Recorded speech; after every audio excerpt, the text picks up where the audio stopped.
दुल्हा कौन हो गोली मारता लभर डन हो। घर से उठावे देबो हमर काफी एगो फोन हो। घर से उठावे देबो हमर काफी एगो फोन हो। पता चले दे दुल्हा कौन हो गोली मारता लभर डन हो। पता चले दे दुल्हा कौन हो गोली मारता लभर डन हो।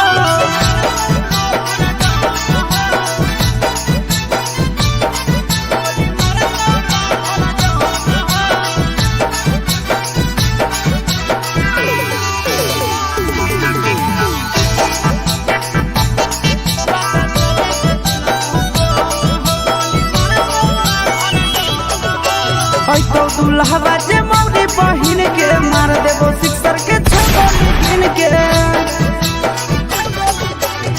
तो दुल्हा जे मौरी बहिन के मार देबो सिक्सर के छगोली गिन के।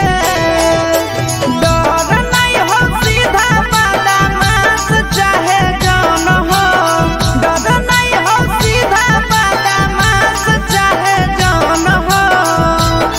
पता चले दे दुल्हा कौन हो गोली मारता लभर डन हो। पता चले दे दुल्हा कौन हो गोली मारता लभर डन हो।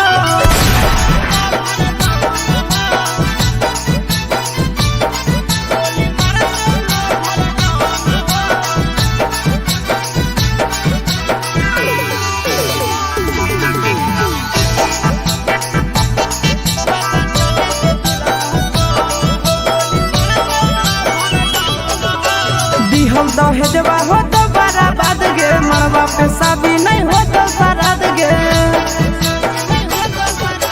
दिहल दहेजवा हो तो बराबाद गे। मरवा पे शादी नहीं हो तो सराद गे। ई नहीं सोची हो चिंटू राजा आशीष नंदन मोहन हो। ई नहीं सोची हो चिंटू राजा आशीष नंदन मोहन हो। पता चले दे कौन हो गोली मारता लभर डन हो। पता चले दे दुल्हा